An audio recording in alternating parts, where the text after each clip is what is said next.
lunch ready to go today.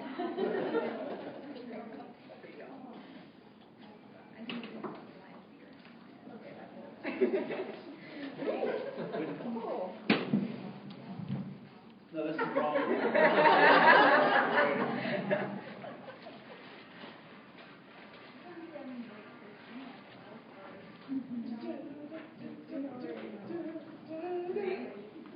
Everybody up? Want a sugar high? Be that kind of session.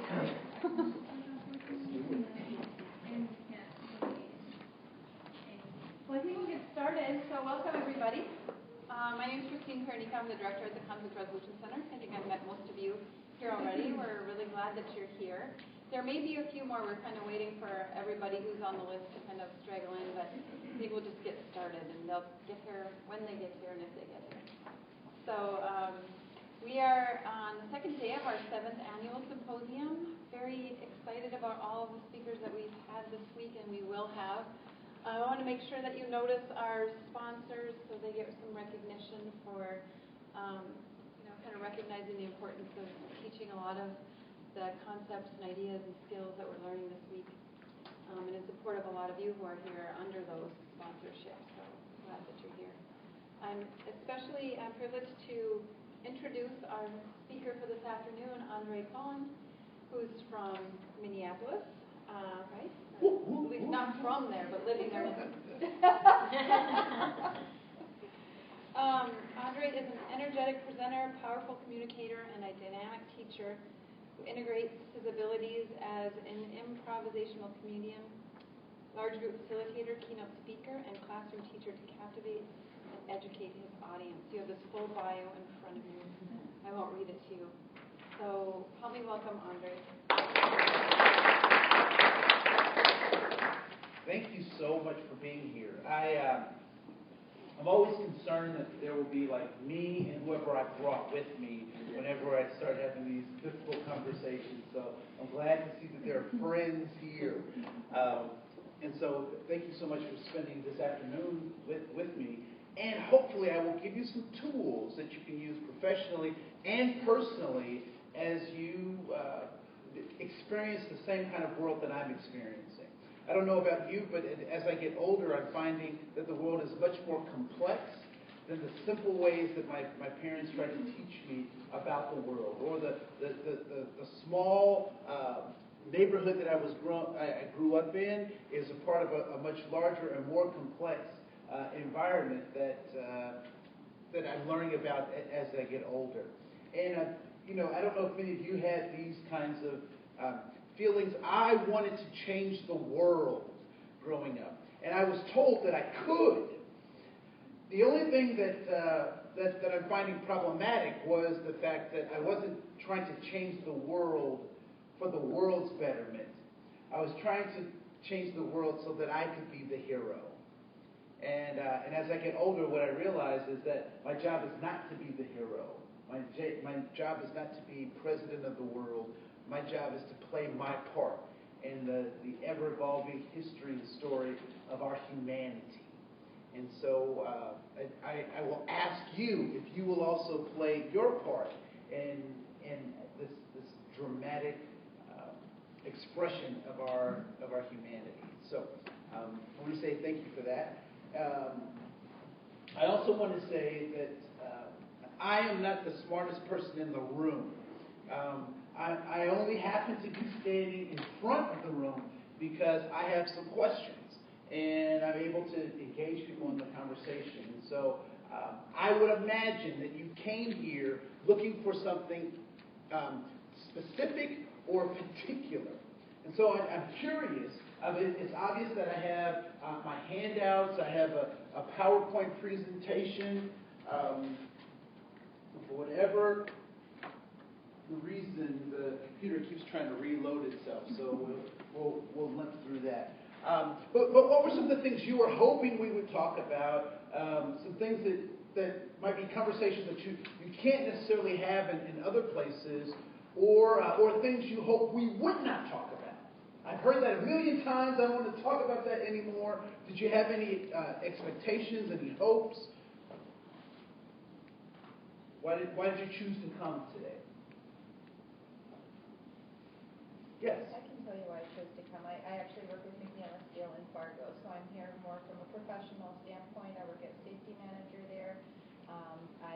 We are in a continuous process of transitioning our culture to be a safer culture, to think about moving the steel material the safe way, doing it the right way, doing that, and really where my challenge is at is, looking how can you transition cultures and such. And I can answer your question as far as what I'm not looking for. I know that there are differences in each culture, in each generation. So I'm not looking for somebody to just sit and explain what the differences are. I'm looking to see how can you truly transition a culture to be potentially a safer culture, or just in general a culture. How do you transition that? All right, cool. So how do we transition cultures and not spending a whole lot of time talking about those differences? All right, very good. Other folks, what other expectations or things you just do not want to talk about?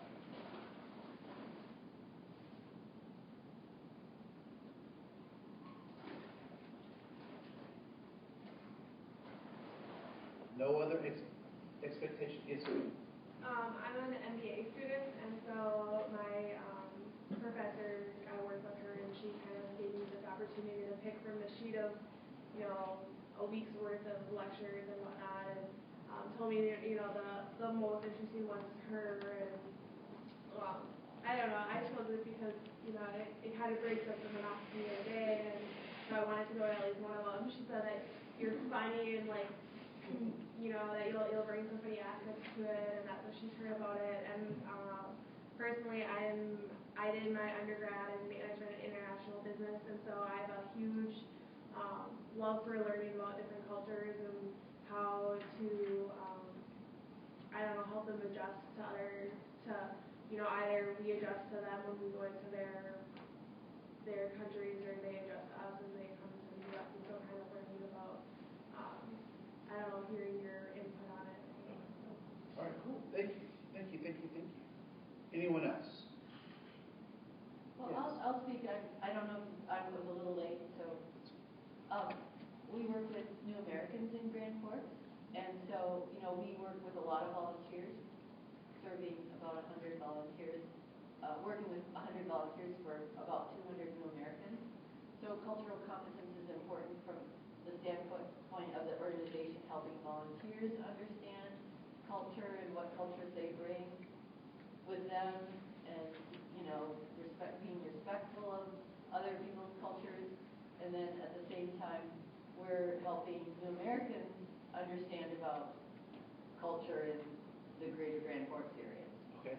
So that back and forth around culture, kind of what you were speaking to, of understanding how to be helpful, also educating folks on how they can also acclimate to kind of where we are now, where they came from, and where they currently reside. Okay. Right, cool. Anything else? I have something that came up at lunch. Yes. You were talking about an example from college in Minnesota where a student had dressed up as a black rapper, a white student had painted their face black, and we've had similar issues on our campus. And I think the question came up is, why are we still doing this? Why doesn't it change? And really talking about the social reasons why we constantly sort of feel like we're still stuck in some unaware place. So why are we still having conversations about sports teams named after ethnic groups? Why are we still having conversations about why people dress as ethnic groups, or even sometimes as other gender groups, not to honor those individuals, right?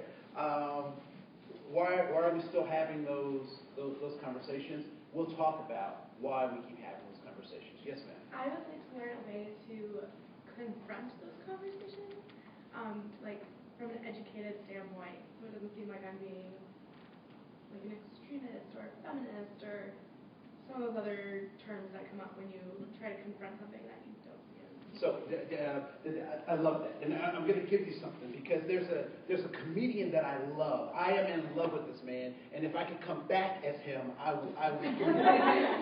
And his name is Russell Brand. Anyone familiar with Russell Brand? Russell Brand said something that I thought was very interesting. He said, when I was poor and I complained about inequities, they said I was jealous. Now that I'm rich and I complain about inequities, they say I'm ungrateful. The problem isn't whether I'm rich or poor. The problem is they don't want us to talk about inequities. And so what I would suggest to you is that whatever name they call you has nothing to do with you.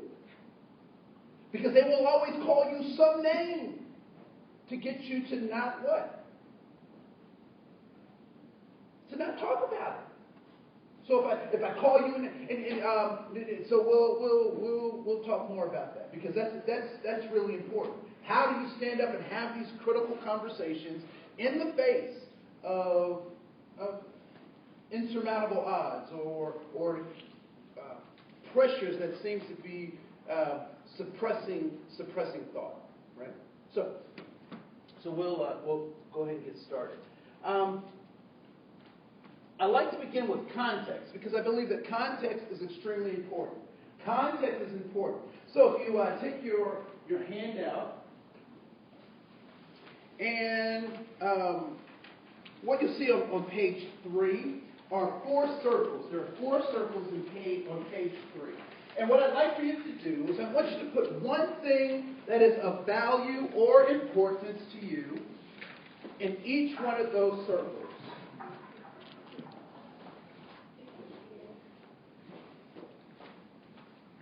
All right? So one thing that is of value or importance to you in each one of those circles. So it could be a concept like freedom, justice, or love. It could be a person, a significant other, a niece and nephew. It could be a place like Grand Forks or the Cayman Islands. It could be a thing like a motorcycle or a jet ski, right? So one thing that you value or that is important to you in each one of those circles. So one thing in each one of those circles.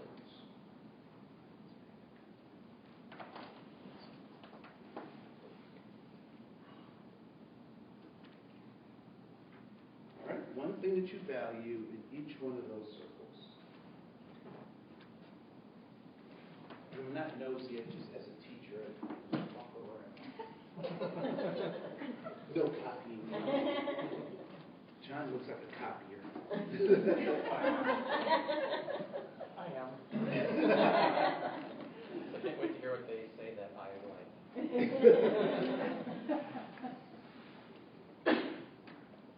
All right. It looks like most people have all 4. And thank you for using your tenacity to write on the paper. I don't know what happens when you make copies. They seem the paper gets slick. So thank you for doing that.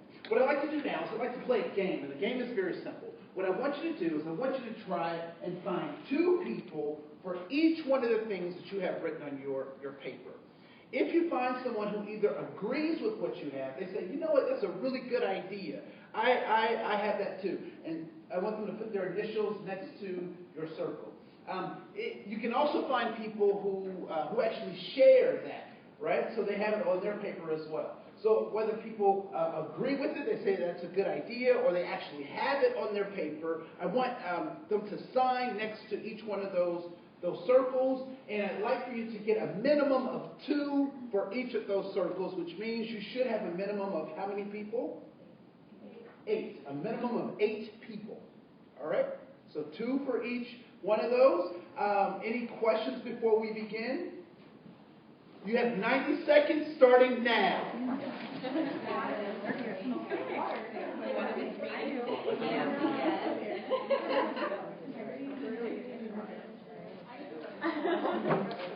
Where did you initial? Okay, I have it. Right here is mine. I thought we were good. All right. We're gonna help you do right. If you just happen to have a seat, making that up. It's right two for each one of your circles. So when did we have all three?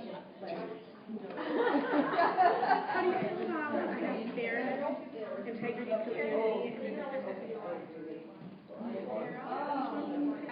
I have fairness, including. Oh, perfect. 60 seconds. I think they said to agree with us, right? Yeah. I forgot here. I like family. Yeah. Okay.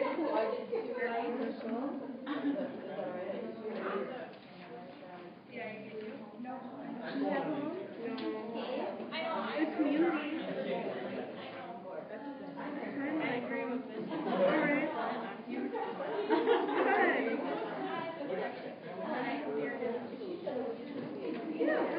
30 seconds.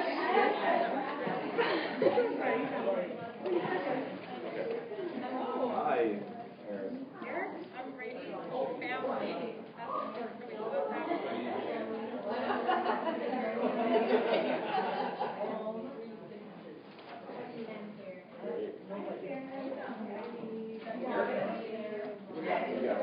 Love, family, belonging to us.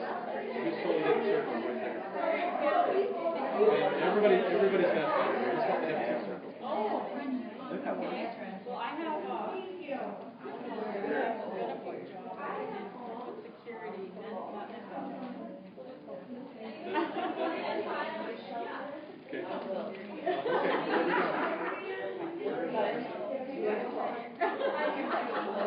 Not anything that says. I'm not. I'm just making fun of your writing. Wait, you know what? 4, 3, 2, 1, and game over. Game over.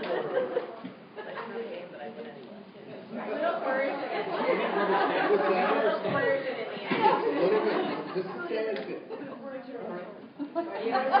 So first of all, was there anyone that was actually able to get 8 different people? 8 different people. 8 different people. 8 different people. Okay, so you have 2 people here. Let's give them a hand. Was there anyone that was able to get 8 people total? A minimum of 8 people total. All right, cool. Let's give them a hand too. Is there anyone that was not able to find anyone to sign on their paper at all? You have a totally blank piece of paper. Okay, great. So everybody was able to find someone to share with. So what do you think is what's the objective of this particular activity? Create human connection. What's that? Human connection. So human connection. What else? common values. All right. So talk about values. So sharing our values. What else? Think about, what we agree or disagree with. Okay. There were some sheets that I saw that I was like, I don't really agree with that, so I didn't sign off on that. Okay. There was something else that. So thinking about things that you agree with versus things you don't agree with, things you would sign on to, things you would not sign on to. Other purposes. What do you think that? Difference in perceptions. Okay, so difference in perceptions. So we don't necessarily see things the same way, or in some cases we do see things the same way. Right? Yes. I was going to say, the concentric circles of values. So some people, I wrote something down and they said, oh, that's a good one, but I didn't think of that in my top 5 things. So Okay. certain people might have some values that are really important and they value more things, but it's just how we perceive those values.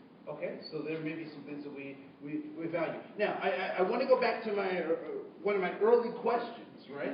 So there's no one that was not able to find someone to sign on their paper. Is that correct? Yeah. So what's the purpose of this activity? It's my answer. I don't know. Excuse me, that's my final answer. What's the purpose? We're not the same. We're not. We're all connected. To show that we all have similar, we're all interested in similar, at least one thing. We all have similar values. Values. Right. And what I would suggest is a lot of times when we've engaged in diversity conversations, trainers and people have spent an enormous, a large amount of time talking about our differences, but we don't spend enough time talking about the things that make us more similar, that make us most alike. And so that's the premise that we will walk down. That because I believe we are more similar than we are different. I think our differences are important to have conversations about, but I also think that sometimes those differences can be distractions in terms of taking our mind off of what we should be focusing on, which is ultimately our humanity. Right? So you obviously value more than 4 things, so I just asked you to pick from the things that you value, 4 of them, and you wrote them down. Is that correct? Yeah, so you obviously value more than those things. As you were walking around the room, were there things that you saw on someone else's paper and you were like, man, why did I think of that? Or I should have wrote that down. What were some of those things? Integrity. What were some things you saw on someone else's paper and you were like, wow. Fairness. You saw that and you were like, oh yeah, I could have wrote that down. One more.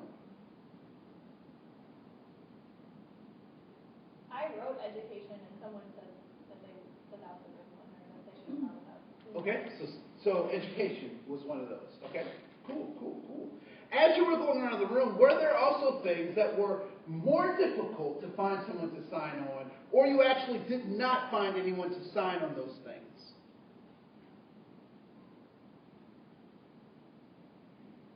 There weren't any things that were more difficult than others to find? Football. I'm like, not so much. That was one of my favorites. So please raise your hand if you value football, even if it wasn't written on your paper. If you value football, it's important. Sports. Okay, sports. All right, cool.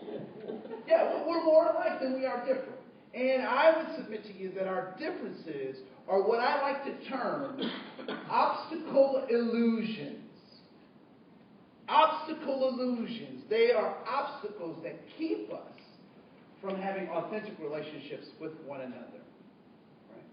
And then, for an example of an obstacle illusion is the concept of race. Race actually makes no sense if you sit down and you think about it. Right? And I like to use President Barack Hussein Obama as an example. So, ethnically, how does Barack Hussein Obama show up in the world? How does he show up? He's what? Same way everyone else does. The same way everyone else does? I wouldn't go that far. How does he show up? No, okay. See, here we see him as black. But since he's half and half, in other countries, he's not black. He's not. I don't care what other countries, I don't care what we say here. He shows up how? Black. He's black. Is that the root of his humanity? No, it's not, right? So he was born from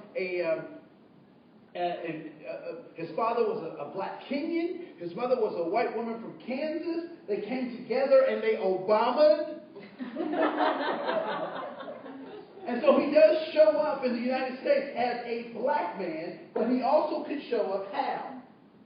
As a biracial or mixed race man. Which also means, as much as he shows up as a black man, he could show up as a mixed race man, which also means he could show up and say, I am a white man. How would President Barack Hussein Obama be accepted if he walked around saying, I am a white man? It's hard enough for some people to believe that he was born. Nonetheless, that he is a white man. Right?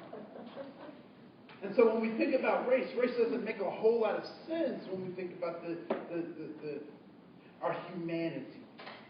Because I was born in the United States, but had I been born in Puerto Rico, I would be what? I'd be Hispanic. Same, everything's the same. But because I was born in a different place, I would be a different group. And so if race is a thing, it should last. It should be the same no matter where you go throughout the planet. When in fact, it's not. Right? It's not even the same, in the United States, but we'll get a chance to talk about that as well. All right, so just a couple of truths I want to talk about and address. One is that human beings can learn, change, and grow. Who I am today is not who I was at 17, thank God.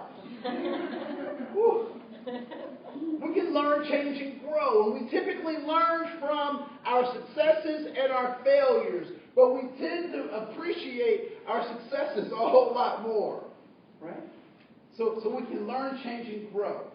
People do what they think works even when what?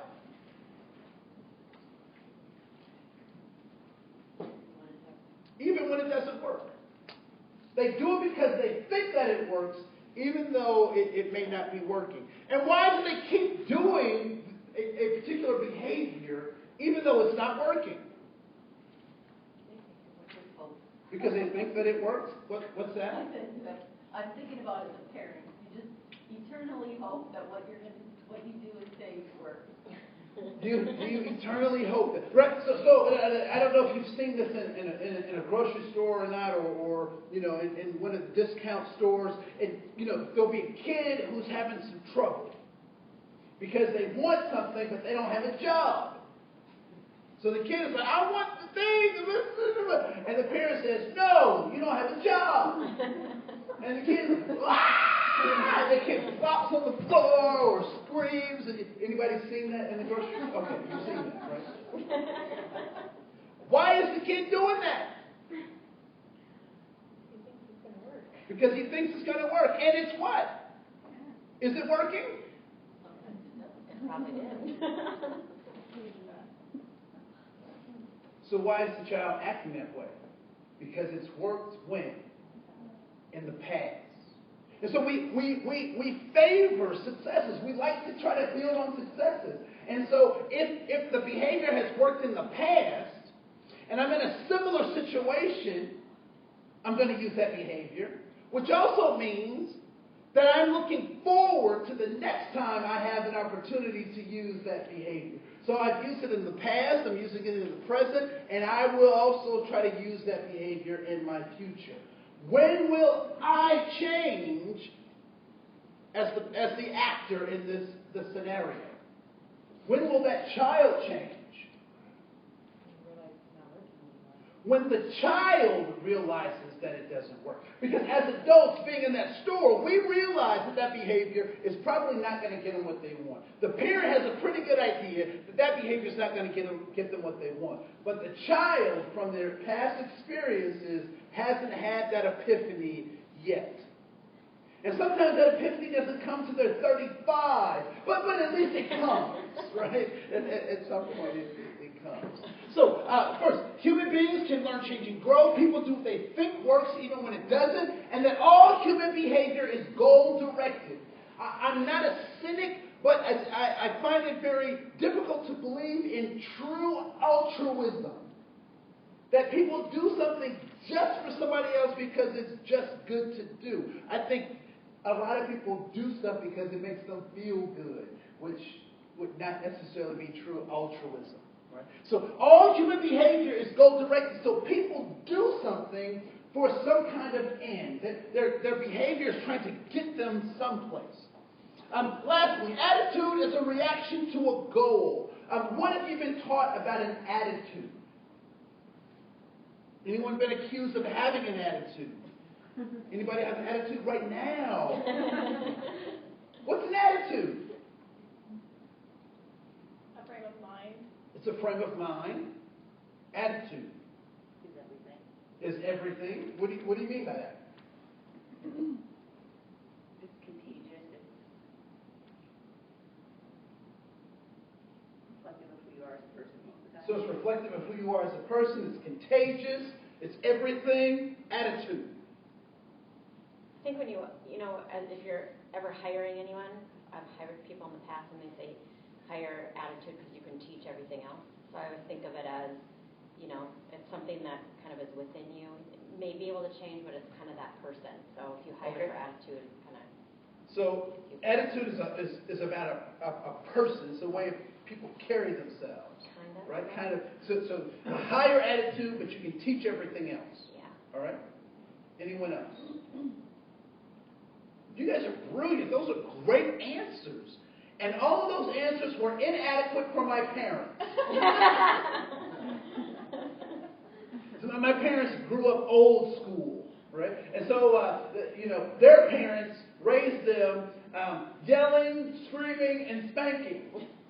And so my parents said, you know what, we're going to raise our kids differently. We're college educated, so we're going to use psychology and use all of all the things that we've learned, in our matriculation to raise our children. And when those things did not work, they went back to what they knew, which was yelling and screaming. It's just downing.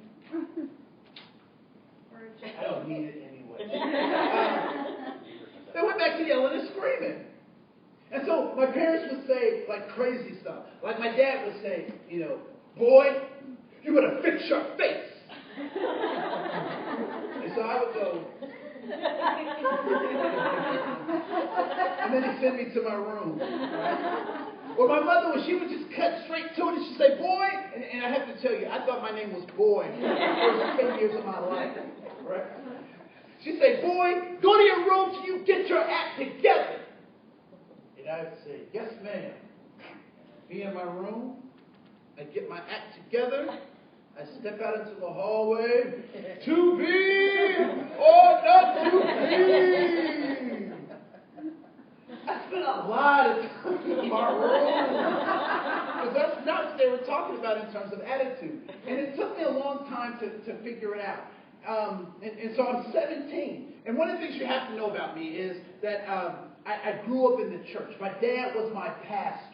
And so on Sunday, we would go to church from 7:30 a.m. to 11:30 p.m. We stopped at 3 o'clock for chicken, not because we're black, but because chicken is delicious. So church on Sunday all day. Friday night, I asked my dad for the car because my dad loves me. What does he say? What does he say? Oh, he loves me, yes. So I get in the car, I'm hanging out with my friends. I'm hanging out with my friends. I fill the car up with gas. I come home before curfew. And my dad says I have what kind of an attitude? What kind of attitude does my dad say I have? I have a good attitude. And I would say the same about my father. So Friday night, my dad and I are cool. We're doing great. Sunday, my best friend Dexter calls me at noon and says, Andre, can you pick me up for the movies? What do I know about Sunday? I got church all day. But I'm 17. I'm invincible. And Jesus is my friend. So I go up to my dad and say, Dad, can I borrow the car? And what does my dad say? No. Not only does he say no, but he gives me a sermon about how I'm leading people to hell.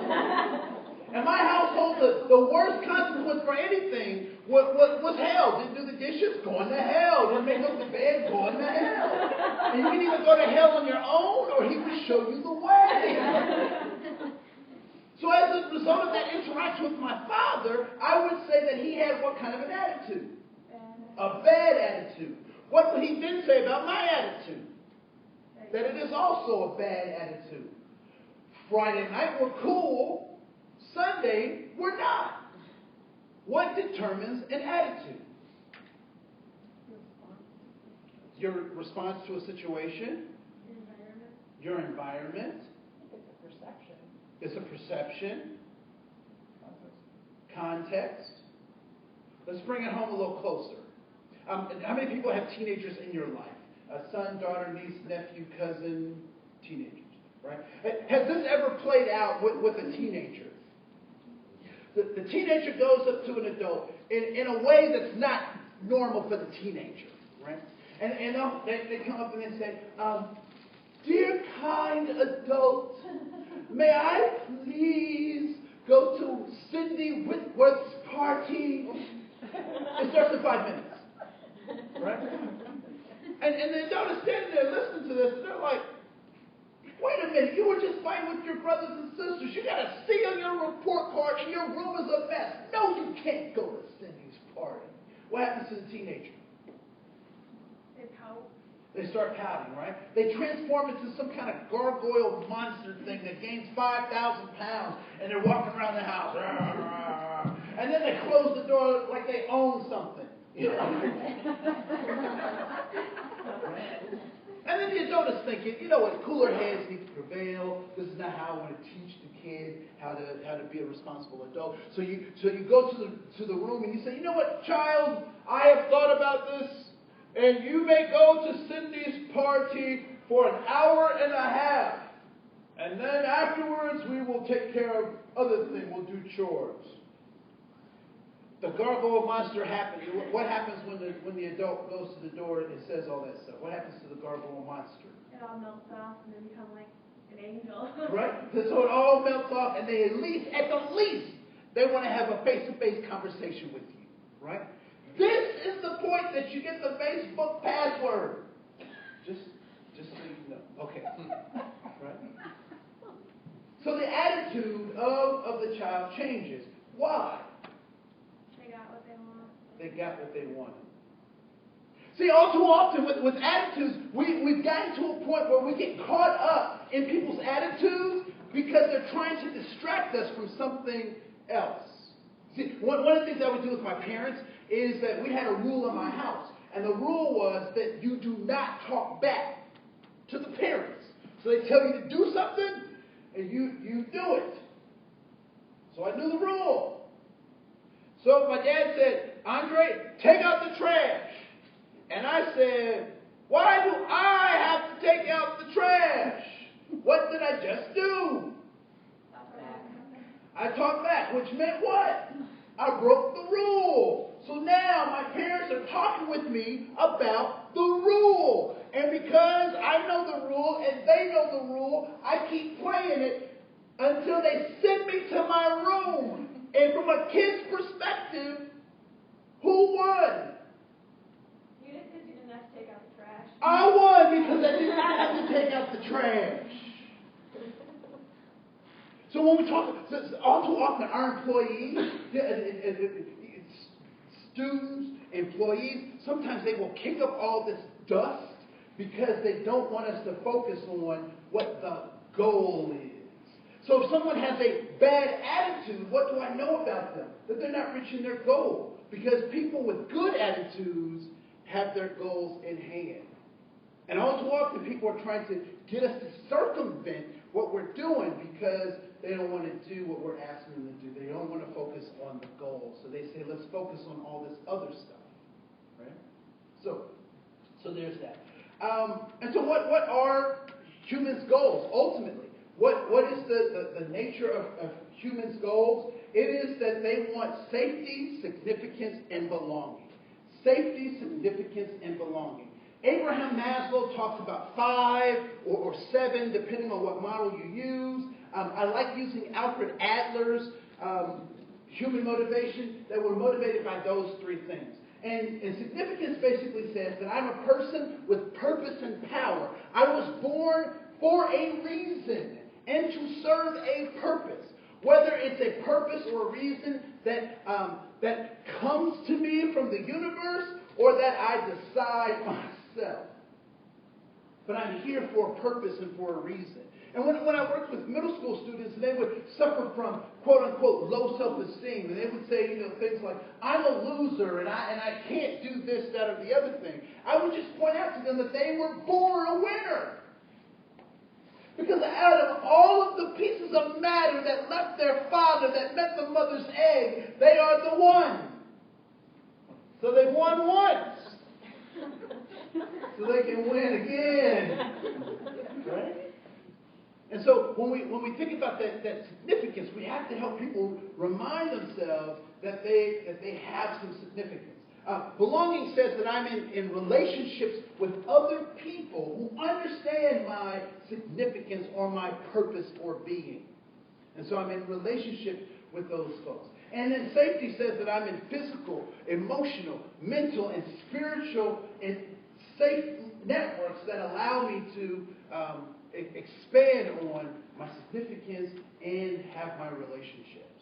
And so safety, significance, and belonging becomes extremely important. On page 3, there are those two guys that are in the background. And those are dinosaurs. Why are dinosaurs no longer with us? Why are dinosaurs no longer with us? Evolution. All right, what about evolution? Over time, their genes weren't as useful, and so it transformed into something else. Okay, so their genes weren't as useful. What else? What else happened? A series of an unimportant. Right? So what in particular happened? Climate change. The climate change, right? Some folks believe that an asteroid hit. Others believe that some other cataclysmic stuff. But ultimately, the dinosaurs could not adapt to the new context. And so that's why some of our relatives have to go too. Like the dinosaurs. Right? So context is extremely important. And context is a combination of, there's a direct relationship between context and culture. Context and culture are related. You cannot separate the two of them. Context and culture are related. And so when we talk about culture,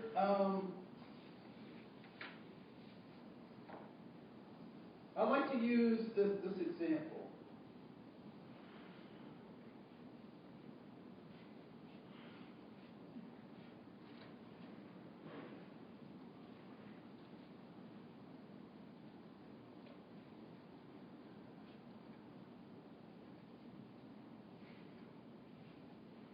Anybody seen the movie Titanic?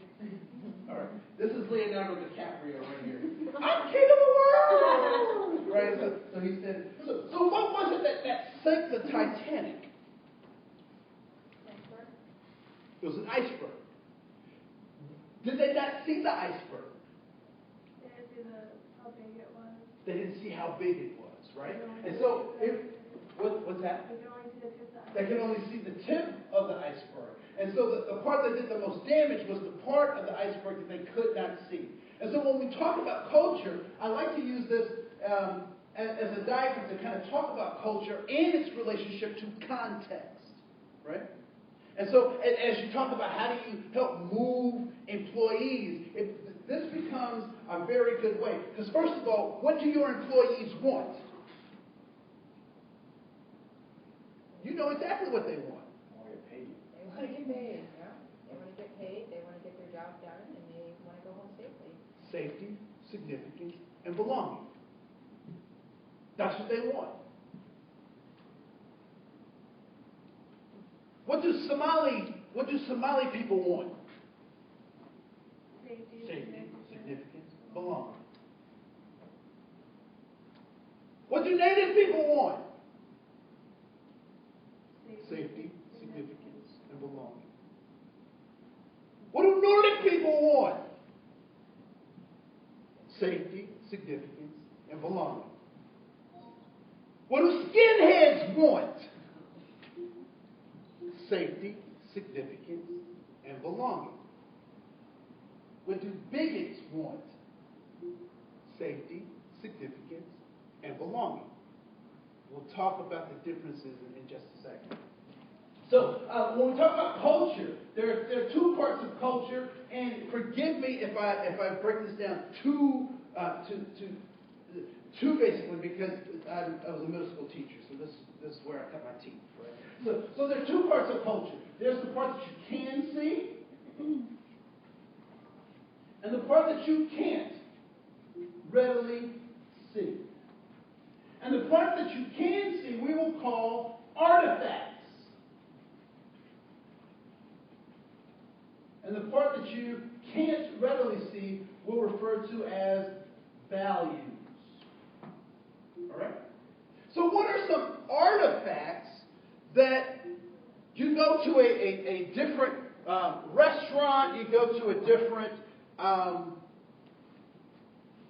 you go to a museum or you go to a different community, what are some of the artifacts that you can see that you know that is a different culture, or that there has been a shift in culture between where you were and where you are now? What are some of the things? So architecture. Or yes. Just dress. All right, the way people dress. What was that? Cleanliness. Oh, cleanliness. All right, what else? Language. Language.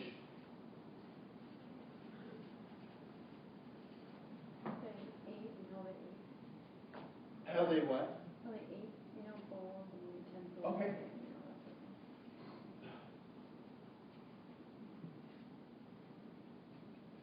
Eating tools and patterns. What else? Food. Food. All right, so the types of food that they eat. What else? Artifacts. Weapons. Weapons. Okay. Art. And what's that? Churches. So churches, or temples, or mosques. Homes. What's that? Their homes. Okay, the homes, houses, homes. I'd say music, dance, Usage of space.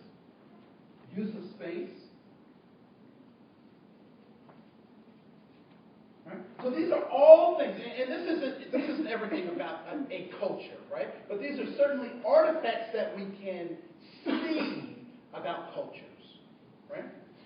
So let's talk about some things, some value-related things that we can't necessarily see unless we're a part of that culture.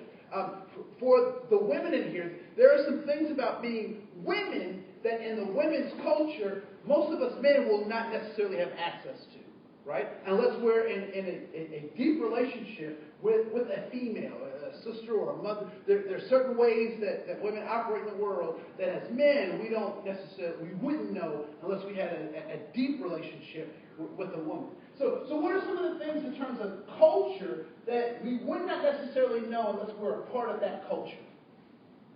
Family dynamics. Okay, so family dynamics.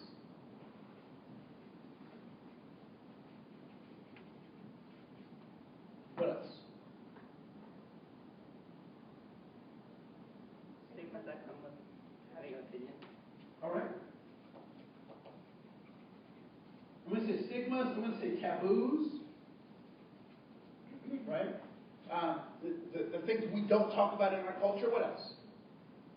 Acceptance. Okay. What do you mean by that? Acceptance. Women might not be accepted everywhere. Or, Okay. Rape could happen. Okay. So maybe gender roles as well. Past experiences. Past experiences. Okay.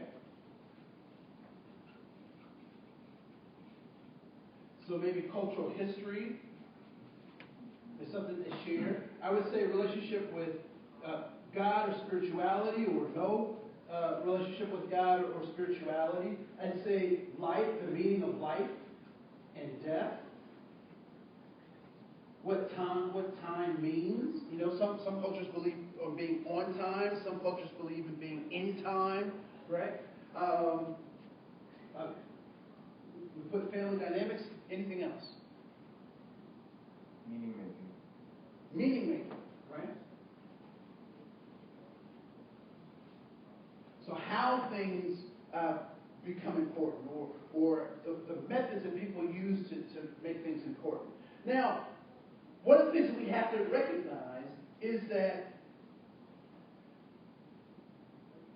the parts that we can see about a culture are the physical manifestations of the values. This is all physical manifestation of the values.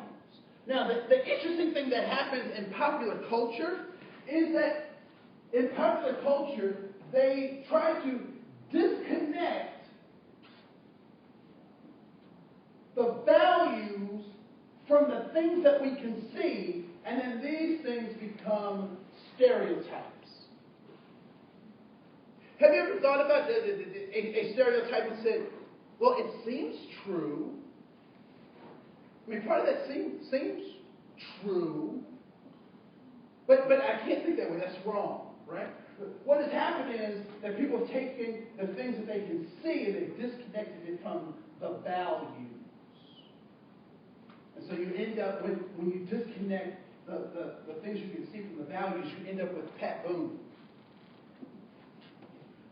Most of you guys do not know who Pat Boone is, which is okay, because he was reincarnated as Robin Thicke. True. What was the song he did? Blurred Lines, that he stole from Marvin Gaye. I don't care what he says, he stole that from Marvin Gaye, and he smoothed it out so it was. Anyway, so and that's what Pat Boone did. Pat Boone did very much the same thing with Little Richard's song Tutti Frutti, right? So Little Richard said, "Wah ba loo ba ba ba ba," and Pat Boone said, "Wah ba loo ba ba." So here's a trick question. I'm telling you, it's a trick question because it's a trick question. I usually warn you when I'm going to give you a trick question. These are coconuts.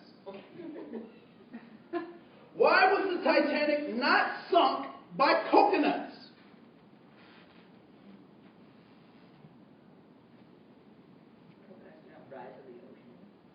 Coconuts don't rise in the ocean. I've seen coconuts floating.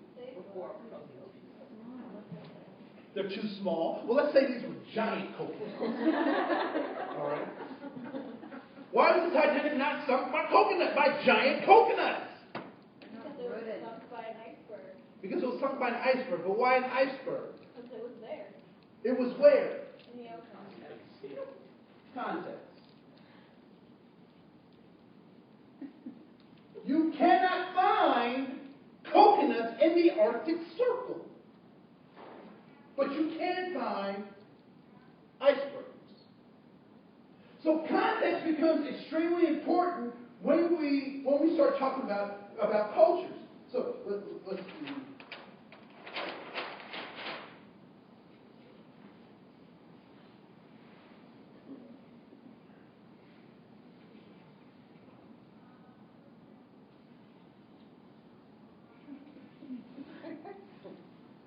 can't forget it. So context is extremely important. So let's say I have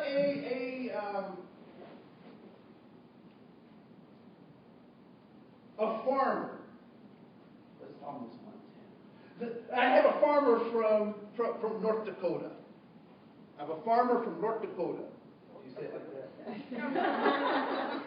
We try not to, because that's how we say it in Minnesota. So I have a farmer from North Dakota. Anybody been around farmers? Do you know anything about farming? All right, cool. Is there a certain kind of intelligence that farmers have to be successful? Yeah. All right. What kinds of things must a farmer know to be successful at farming? Yes. Well, it depends on if they have animals or just. Give it to me, all of it. I want it all. Things about agronomy, and they basically have to be a veterinarian at some level.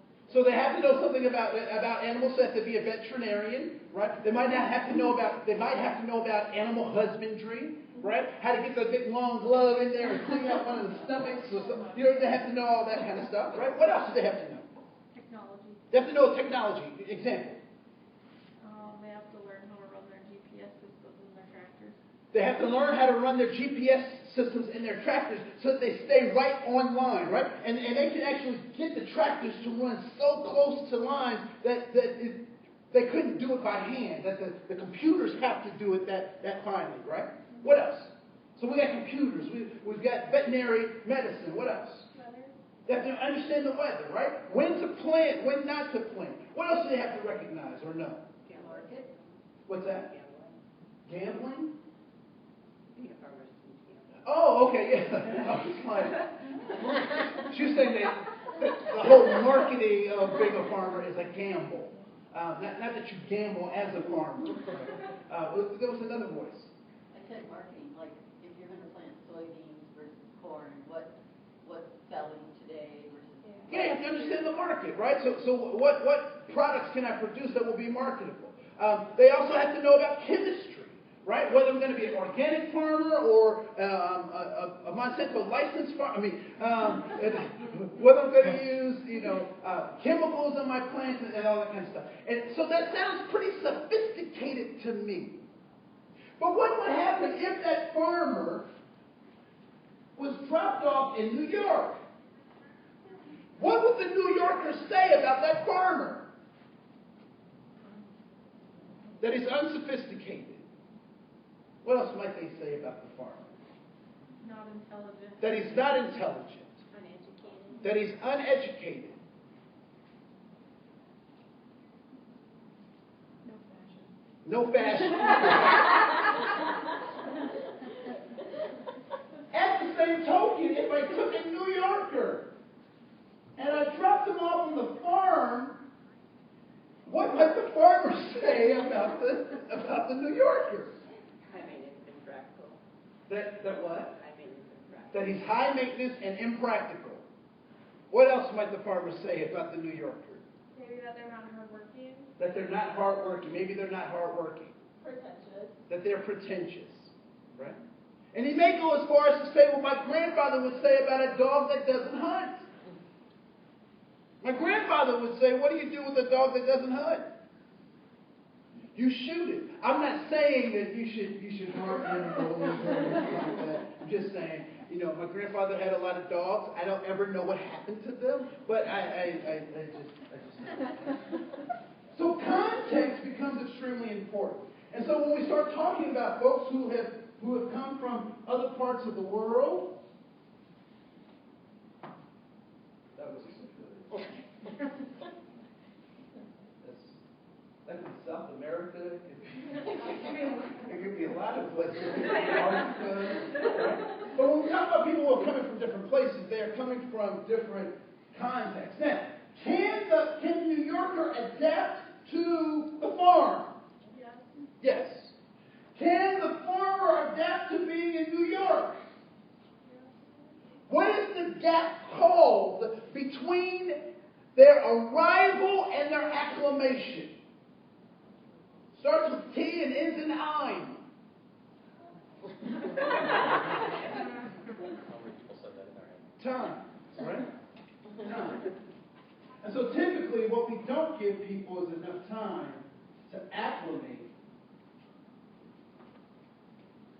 to our environment. And I would imagine that most of our great-great-grandparents who came to this country did not speak English as their dominant language. But at some point, they did. It took time, right? So context is extremely important. Context is extremely important. So let's turn over to page 4. Context is important. The preamble of the Constitution reads as such: we, the people of the United States, in order to form a more perfect union, establish... You were like an elementary teacher, right? Yes. So could you sing them? No. Just like, no. No, there's a song? Yeah. I don't know. It's like, we the people, in order to form a more perfect. Oh, you're talking about Schoolhouse Yeah. Rock. Yes. Yes, I can. Not because I was a teacher, but because I was a kid. So, college campuses drive me crazy because they just keep getting younger. Every time I go, no, I'm not singing it, by the way. Thank you. That was good. I need to remember I can do that.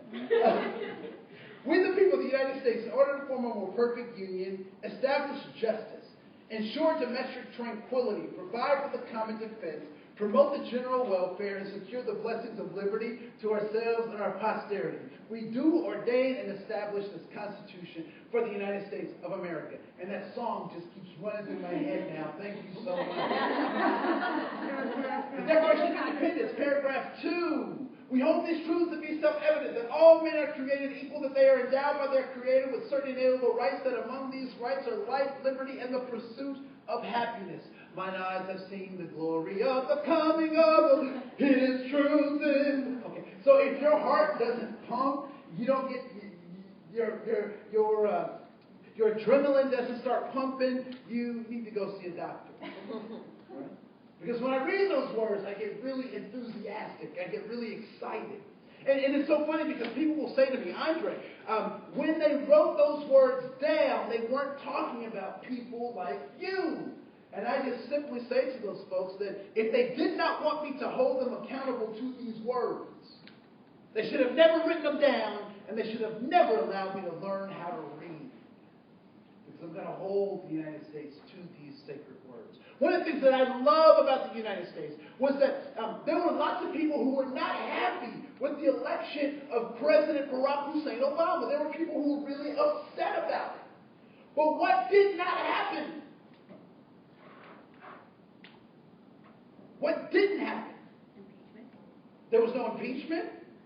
There was no mass rioting in the streets. There was no overthrow of the government. Because as Americans, we believe in the Constitution of the United States. And we say, you know what? We lost this one this time. We'll get you on the backside. We'll get you next time. We'll come back and we'll try it again. And so that's the greatness of our country. And like your relatives, because I love this country so much, I get a chance to talk about it. So I can say stuff about our country that I dare somebody who doesn't vote or pay taxes to say about my country. And so when we start looking at our country, 1863, what happens in 1863?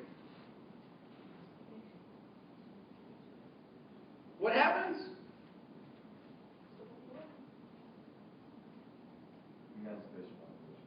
The Emancipation Proclamation, and what does that do? It does what for whom? It frees what? It frees the slaves that are inherently already free within the North. It frees the slaves. It frees the slaves. It frees the slaves. What is a slave? What's a slave? Someone that's forced to work for someone else. Someone that's forced to work for someone else. What is a slave?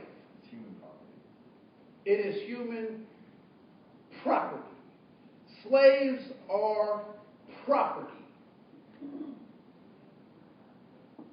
Was it property that was snatched from their homeland? Was it property that had to work from sun up to sundown, 7 days a week for their whole lives? Was that property? Was it property? No. These were human beings who had hopes and dreams, who had love for other folks, who had families, who wanted things for themselves, and the system of slavery dashed those hopes. So from now on, we cannot say that these were slaves, but these were people in the system of slavery. People in the system of slavery. People first language. People first language. 1920, August 18th, what happens? The 19th Amendment gets signed, giving what to whom? Women the right to vote. Hear me roar. So women have the right to be a participant in this great democracy, to help wield their own destiny. So they get to be a part of the democracy. 1924, the Indian Citizenship Act is signed. 1924, the Indian Citizenship Act is signed, giving Native Americans citizenship to the United States of America. Pause for the irony. 1964, the Civil Rights Act is signed, giving what to whom?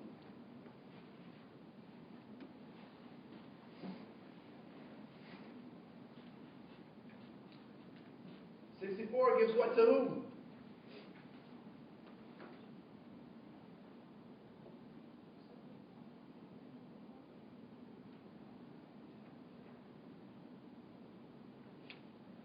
I got more patience than a drunk bartender, a broke bartender. What does 64 do? Supposedly gives civil liberties to persons of color, specifically in that translation. It gives equal access to everybody. To everybody. Guaranteed. It outlaws this thing called segregation. We had this American version of apartheid that we affectionately call, or infectionately call, Jim Crow segregation. So it outlawed that. And it also gave a legal device by which we can hold people accountable to their behavior. And it identified discrimination. It gave discrimination a legal term by which we can now measure it, right? So it outlawed segregation and it defined discrimination. That's going to be important as we come back to that. 1978, the Native American Freedom of Religion Act is signed, giving Native Americans the right to worship how they will. We don't even need to talk about that, do we? Right? And then 1990, the Americans with Disabilities Act does what for whom? Accommodates individuals who are disabled or not able to perform regular functions. Gives them equal access to goods, jobs, services, and money, just like anybody else. Right? Context is important. Context is important. One of the things that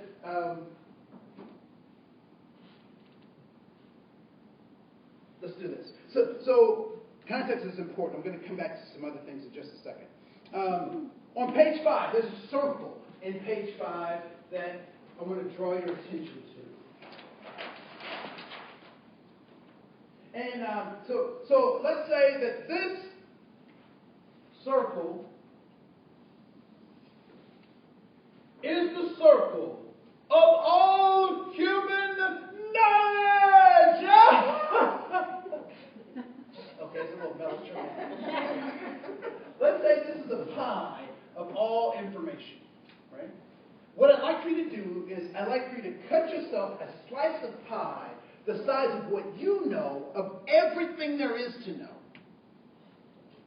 So cut yourself a slice of pie the size of what you know of everything there is to know.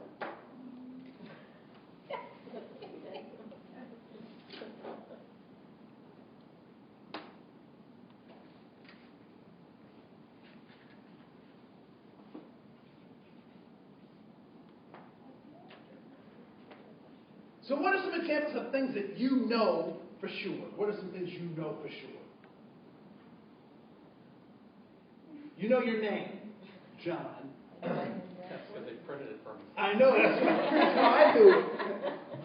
Right? So you know your name. What else do you know? You know that you're here. You know that you're present. Right?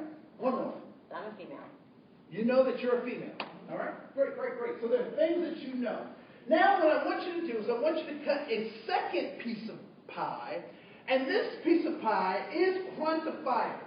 All right? I want to say that. It is quantifiable because we want to leave room for a third piece of pie. All right? So the second piece of pie is quantifiable.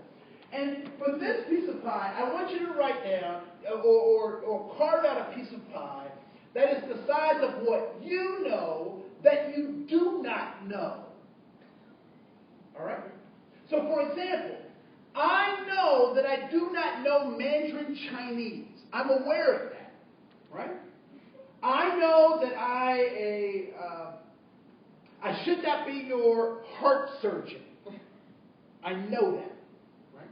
I also know that I can't fly a space shuttle. So those are things that I'm aware of that I know that I do not know. All All right, so I want you to cut that second piece of pie.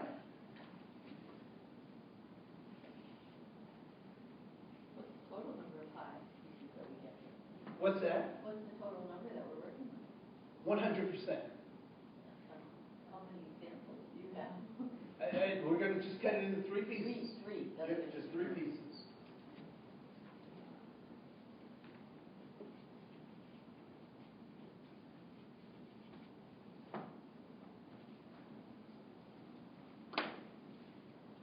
So give me 3 examples of things that you know you don't know. Lots of languages. Lots of languages, all right? So raise your hand if you know that you don't know lots of languages. All right, cool. There was something else. 2 more things.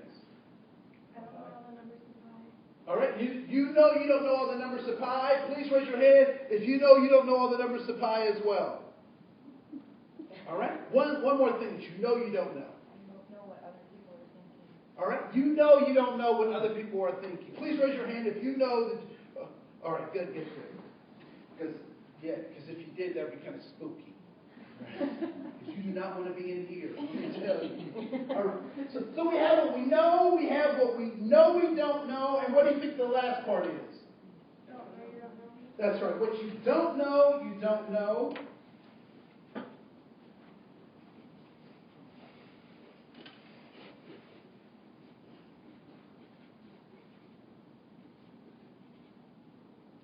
Or I like to refer to this as my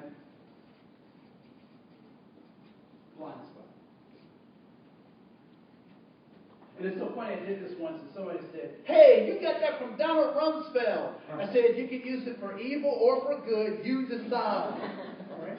And so I have what I know, I have what I know I don't know, and then I have what I don't know, or my blind spot. Right?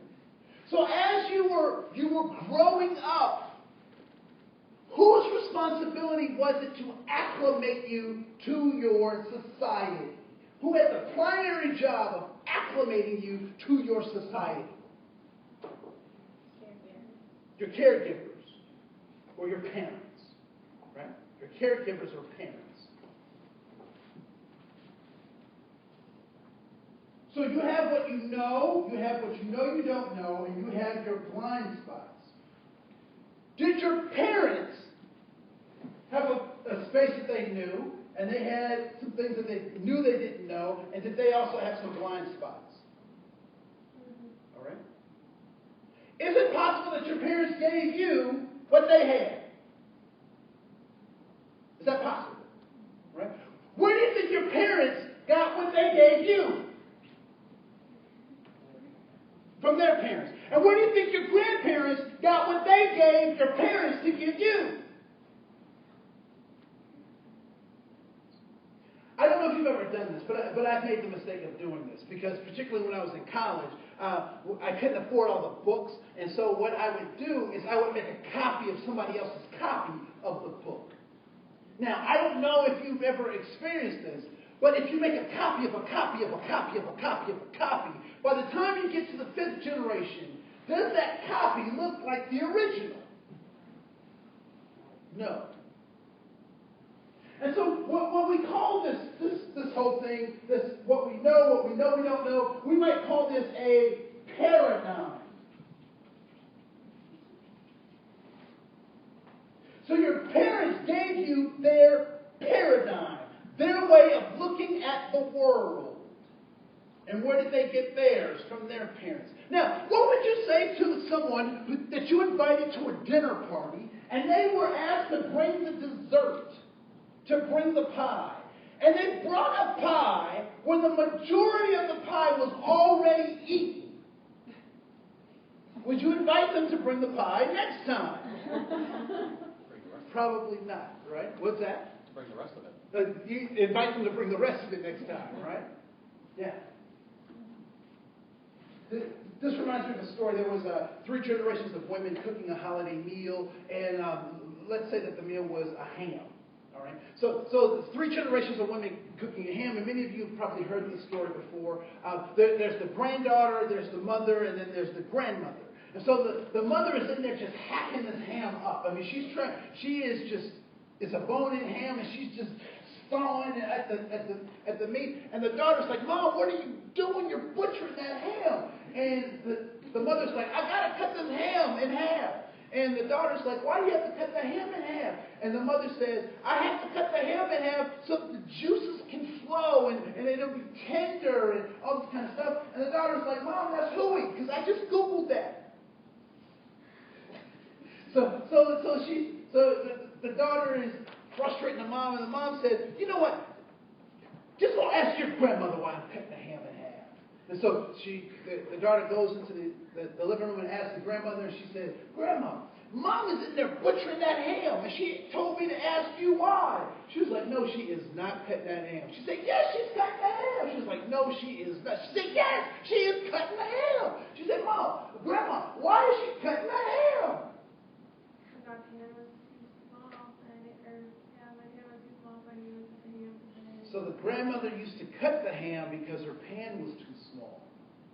And now the mother's doing it because she saw the grandmother doing it, but the context has changed.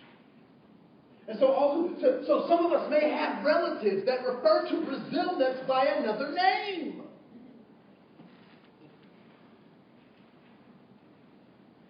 Some people know what I'm talking about. Some people don't. And some people are pretending. Right? So, for folks who aren't familiar with that, Brazil nuts are these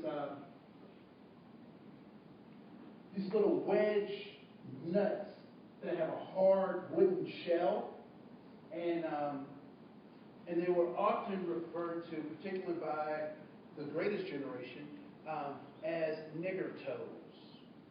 That's how they would describe those. For those of us who have relatives or have heard people refer to that way, what do we say to them? What do we say to those folks?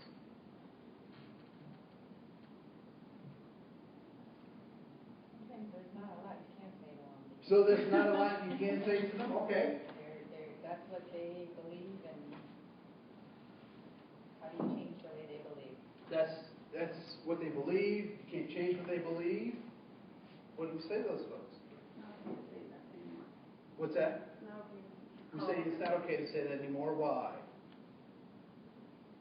Because people get offended. Because people get offended. Why else?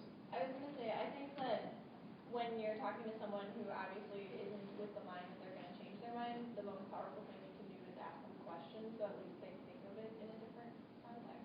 Okay. So you can ask people questions. So maybe you won't convince them, but you at least make them see it in a different light and can plant a seed. Okay. Cool. We'll talk about what you do to that, because you can change it. You might not want to do what needs to be done to change it, but that's a whole other conversation too. Right? So paradigm. So we operate with it, and if we don't question the paradigm that was given to us, we will perpetuate that whole system. If you turn to page 6, just real quick, you'll see that cycle of socialization. I get my paradigm in my early years. And in that paradigm, I get missing history, I get biased history, I get the folks' paradigm, right? And then they teach me how to act in society. So I get socialized to act in the society. And then the cycle, those things that I was taught, gets reinforced by the government, by the educational system, and the media. Until I have internalized it, until I believe it as truth for myself. And then I collude. If I'm not conscious, I collude with that stuff. And so I become an advocate. I teach other people this stuff. And it becomes my mantra. At some point I have a truth before I get into institutions, because once things get institutionalized, then that goes on to the next generation and the cycle continues unless we make a choice to do something different. All right? So let's turn back to page 5.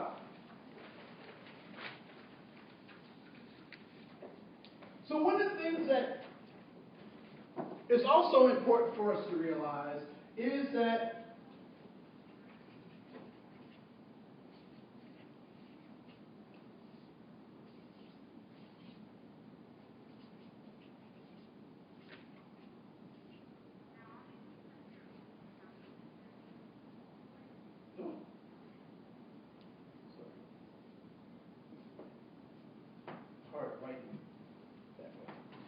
that the human soul is made up of two things. It is a body and it is a spirit. And when those things are in close relationship to each other, we have a human soul. We have a healed soul. Part of what the concept of race is designed to do is to separate the human soul. Is to break the body from the spirit, to make the body a thing, to classify people as things as opposed to classifying them as people. And one of the things that I learned or was revealed to me when my grandmother passed, see, in my cultural traditions, we have an open casket funeral. And so my grandmother's in this really pretty box. This box is so pretty. I don't think she ever drove a car that's as pretty as this box. Right? So it's all pearl inlaid. You got knobs and all sorts of stuff. And she's just laying there. Just laying there. And people come up and they talk to her and they tell her, all the stuff that they meant to tell her when she was alive, and they tell it to her, but there's nobody at home. Because her body has now become a thing. Because her spirit's not there. And then we had this thing called the repast dinner. So everybody brings, food and stuff to my grandmother's house, and we're sitting there, we're looking at pictures, we're telling stories, and it feels as though my grandmother is there, but her spirit is powerless. It's got less power than it did when it was connected to her body. And so if we can crack this human soul, we make space for something that I like to call the void. And there's a little monster waiting for that void between the body and the spirit to crack open. And the little monster that's waiting for the crack between the body and the spirit is called free market capitalism. Free market capitalism. I don't know if you've ever noticed, but I've never seen a commercial that made me feel good about myself. Except for the herpes commercials. They are living life. They're like, whoa, they're bungee jumping, and all sorts of stuff, right?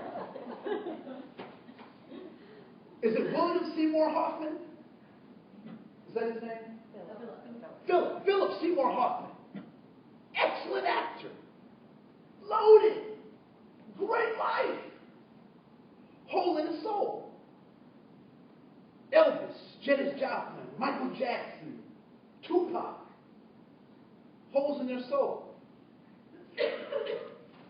What can fill a hole in the soul? Can I buy anything that will fill the hole in my soul? No. Can I drink enough to fill a hole in my soul? Can I have enough relationships with people to fill a hole in my soul? I can't buy enough stuff to fill a hole in my soul. The only thing that fills a hole in your soul is the relationship between these two things. And it's my belief that these obstacle illusions are designed to break the human soul. And so when we talk about this idea of historical trauma, how many people have been familiar with or have heard that term of historical trauma, particularly as it relates to Native Americans? Anyone? All right. So can you tell me a little bit about historical trauma? How has it been used in the circles that you've been exposed to?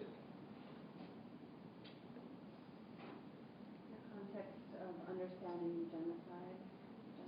The context of understanding genocide, okay, of Native Americans. What else?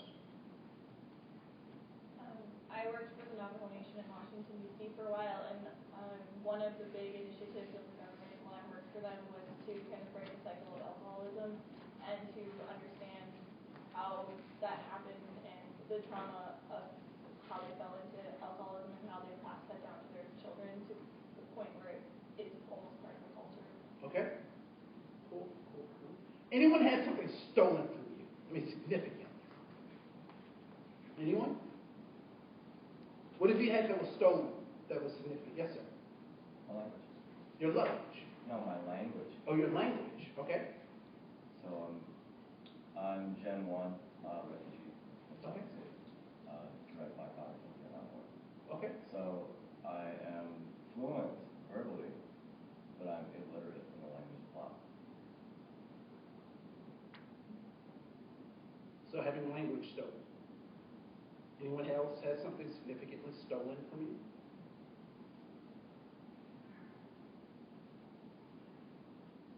Well, this might sound not as important, but, you know, if you lose a job and you're in that kind of mindset for that particular career, I know it's not in this realm. No, it's but, good.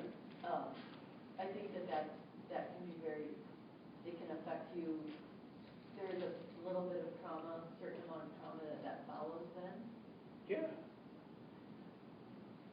And somebody had career on the value side that I signed on. Okay. Y'all are deep. I mean, it's heavy in here. I had my car stolen. I didn't particularly like. I mean, it wasn't necessarily a car that I really liked. It was a '96 Honda Accord, stolen from in front of my house while I was at home. Stolen. I have a '96 Honda Accord because I needed it to get to work, not because it was a luxury vehicle. Now I wonder how this would play out for you if you had a car stolen. What would be your first thing? What would be the first thing that you would do if a vehicle of yours was stolen? What would you do? Swear a whole lot. She said swear a whole lot. What would you do? You call the cops. And what do the cops do? They come from wherever they were to where you are, take a report, and then go back to doing whatever it was they were doing. Right? I thought they were going to come with a CSI kit or something, investigate something. Right? So that happened. Now, what if there's a hypothetical situation? Your car is stolen, and then you come home from work, and you see your car in your neighbor's driveway. How do you feel? You feel pissed. How else do you feel? Betrayed. So what do? Swear more. You swear more. Right? What else do you do? You call the cops, okay? So you go knock on the door, and you go boom, boom, boom, boom. And they open the door, and you say what? That's my car. Is that my car? And they say, no, it's my car. Now what do you do? Where are the keys? Why don't you show me the keys? I'm not showing you nothing. It's my car. I'm gonna go get my car then with my keys. I take the car back. That's what I would do. So you try to take the car back, right? So you come back over to try to take the car back, and he's got 6 of his friends, and they have these German Shepherd Rottweiler Shark mixed dogs. Right? So you go to take the car back, and what do you decide? Maybe not today, right? So you go back home. So how are you feeling about the neighbor? Not good. You have a bad attitude. You have a bad attitude, right? So you have a bad attitude. So you see this. Now, 3 months go by and you don't do anything. So you see your car coming back and forth. And then so how do you start feeling in your heart? How does your heart start feeling? Bitter. You start feeling bitterness, right? So finally, you say, you know what, I've had enough of him driving my car. I'm going to take him to court. So you take him to court. You go to the judge. You have all your paperwork. You have all your oil changes. You have your brakes. You have the title. You have all this stuff. This big old folder. You give it to the judge. The judge looks at it carefully. And he's going through page by page, looking at it. He goes, yeah, okay, all right, great, thank you. And then the neighbor is standing there. And the judge says, neighbor, what do you have? And the neighbor says, Judge, I don't have anything. It's just my car. And the judge goes, okay. So the judge looks at the stack and he looks at the neighbor and he makes his decision. The car goes to the neighbor. How do you feel about the judge? You feel betrayed. How do you feel about the police? How do you feel about your neighbor? How do you feel about yourself? So now you go home and now another 3 months passes and you've seen this car going back and forth and back and forth. Now the neighborhood association gets together and they say, we want to raise money for leukemia and we want to have a car show. So the neighbor comes across to you and says, can you help me fix up this car for the car show for leukemia? How do you feel about leukemia? And where do you want to tell the neighbor to take the car that you can say in the room? Right? That is the nature of historical trauma for Native Americans. That what they've lost has been taken from them, used by somebody else, and then those people say back to the Native Americans, you know what, you can use the car on Tuesday from 10:30 to 11:30, but don't be late. We tell them what land they can live on. We give them limited hunting and fishing rights on land that used to be there. We give them limited rice lands that used to be theirs. And I'm sure that's the same thing that happens, particularly for new immigrants, or for people that the United States made promises to, and now that we have to fulfill those promises, we kind of go, ooh, I don't know. And I don't know about this area, but I know in the Twin Cities, we have a large Hmong population in the Twin Cities. And most people don't know why. Because we promised these folks that if you help us, we'll help you. Most folks in Minnesota, and I don't know about North Dakota, but most people don't understand why there's so many Liberians in the metro, in the Twin Cities. It's because whose child is Liberia? It's our child. Yeah, we created the country. We created Liberia. They're our children. The capital city is Monrovia. Guess why it's Monrovia? Because President Monroe helped set up and freed the slaves to go back. So we're going to keep going. So that's historical trauma. The next is institutional racism. Institutional racism. Institutional racism. And I hear people talk about institutional racism all the time, but I'm not real sure that people are clear about what that is. So, the Emancipation Proclamation was signed when? 1863. People get equal rights and access to goods, jobs, services, and money when?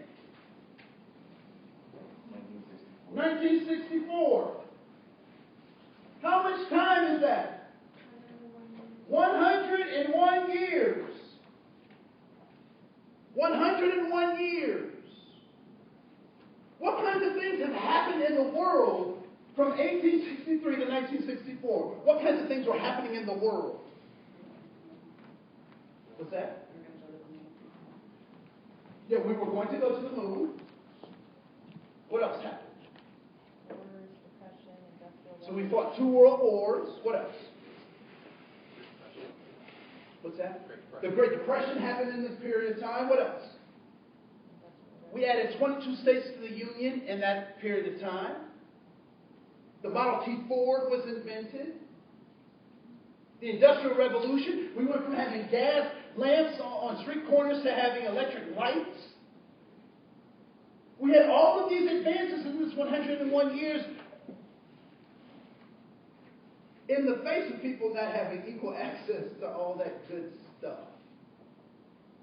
And so people will say, Andre, I am where I am today because I worked hard and I made that happen. And I would say, yeah, because you also had a 101-year head start on those people who could not make that happen for themselves. So 101 years.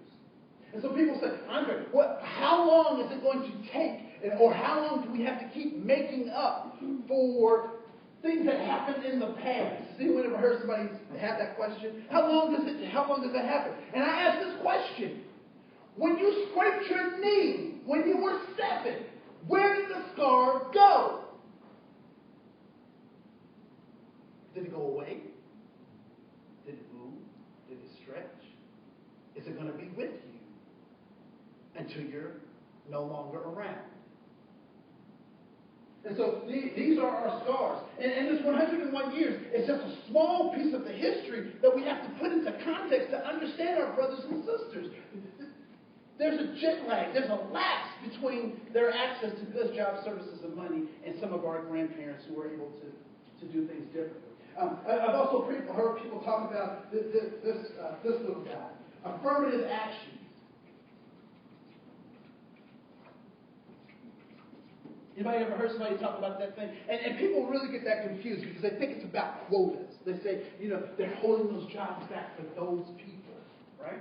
Now, I was teaching a class, and one of the students stood up and he said, Andre, I just want to let you know that I, as a white guy, am the new oppressed class.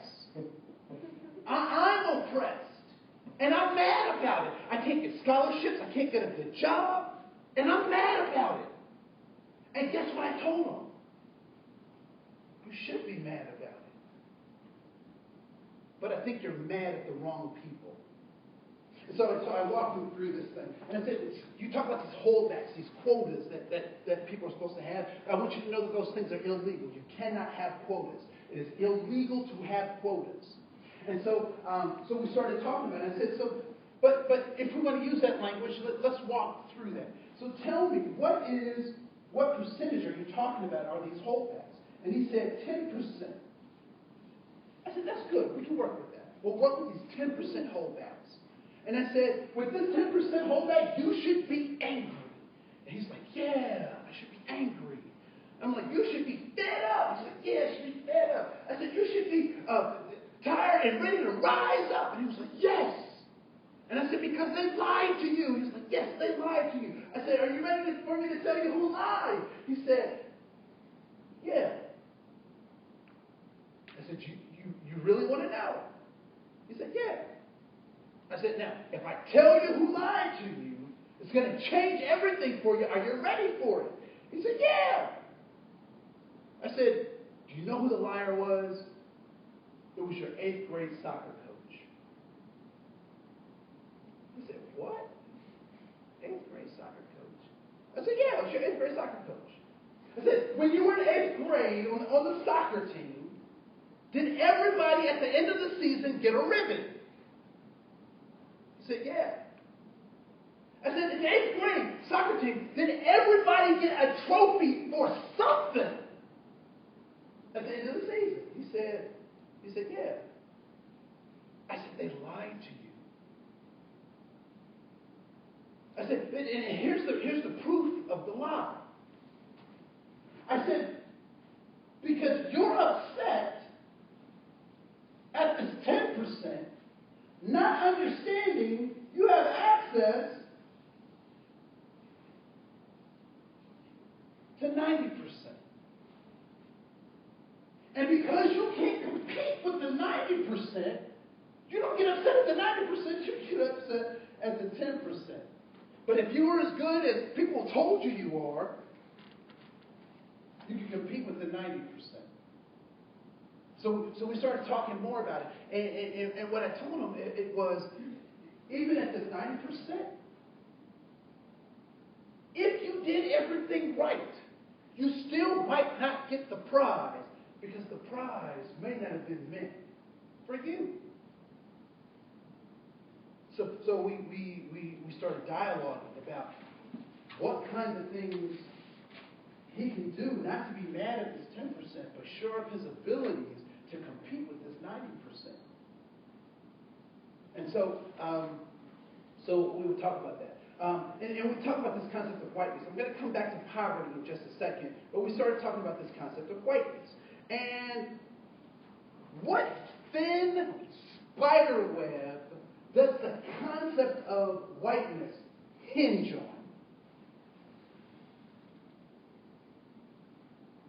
What's the concept that makes whiteness work?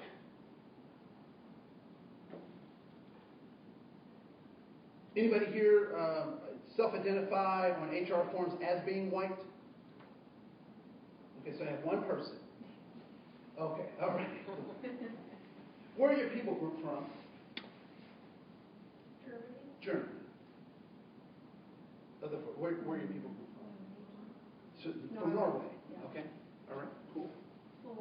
Slovakia. Germany and Russia. Prussia. All over. France, Canada, Germany. Okay. Norway, Germany, Iceland. Okay. John? Norway, Germany. Do all those people groups look the same? No, they don't look the same. So how does whiteness work? What's the thin line that makes whiteness work? Historically? Whatever frame you want to give me. Historically, I believe that they said that the whiter you were, the more money you had because you would stay in from the sun. And if you could stay in from the sun or have umbrellas outside, then that meant that you had the money to be able to protect your skin, but the darker your skin was, meant the less money you had because you were working outside. Okay, so that's part of a story, a narrative, right? What else? What does whiteness hinge on? Racism. What's that? Racism. Racism. That race matters. That race matters. The color of your skin, What about the color of your skin? the pigment, What about pigment? how dark it is.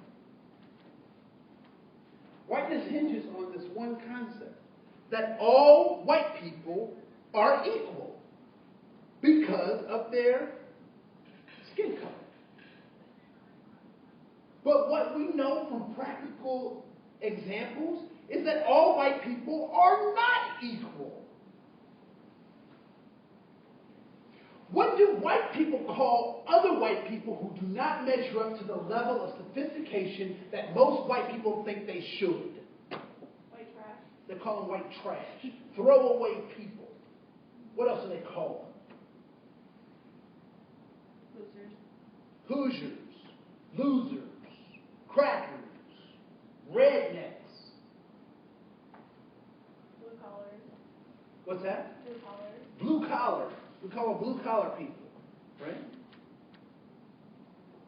So even with this concept, and I would say that whiteness is as part of racism as all those other things that we talk about as a part of racism.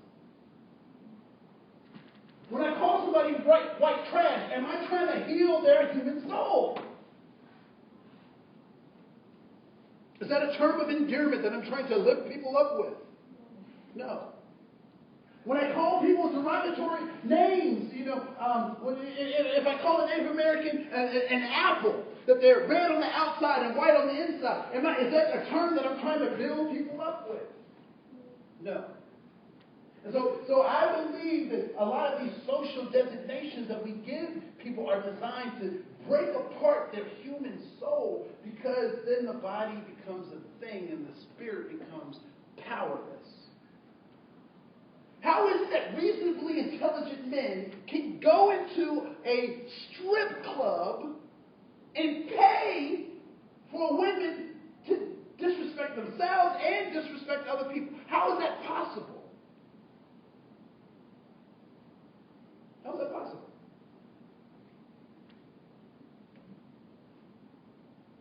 They don't see those women as people, because they're not people. What are they?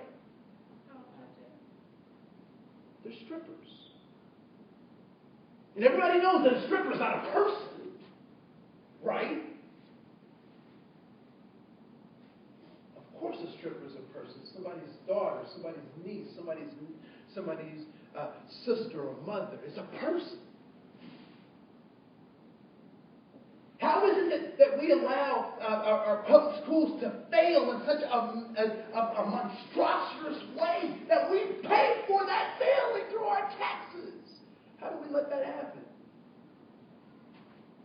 not my kids. They must be predestined to do that stuff. So I'll keep paying my taxes, but I won't demand any real results from that stuff because it's not necessarily me. Right? So we have to heal the human soul. And I would suggest, back with this,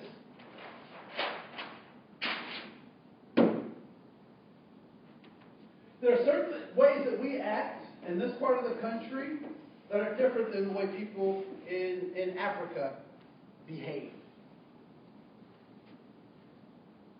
Why is that? They have different values. Why do they have different values? Because their cultural context is different. Because their context is different. Their context is different. Sometimes we get tricked or confused into thinking that our brothers and sisters are different from us because they come from a different context. And I don't know if it was Sting. Some of you guys can help me out. Was it Sting or was it the Police that sang, "I hope the Russians love their children too"? Does anybody remember that song? No? Okay. It was back in the 90s, and I can't remember which it was. And so his hope, and given the context of the late 80s and early 90s, his context required that song to be sung, that I hope the Russians love their children too. And why did he hope that, given that particular time?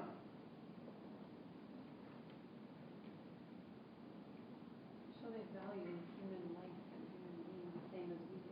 To show that they value human life and human beings the same as we do. And we were in the middle of the Cold War, which also, what did that mean for many of us? We grew up under the threat of what?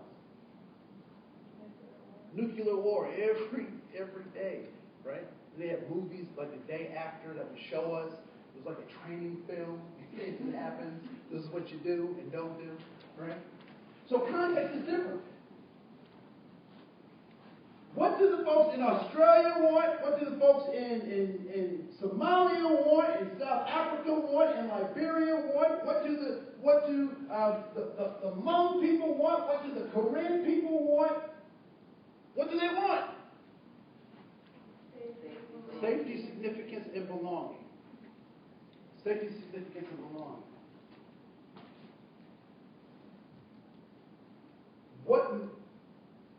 So there is no conflict between human beings. We all want the same thing. But we have different methods of achieving that. So our methods are different, although we're not in conflict. And what do we call our methods? Our methods is what we call culture.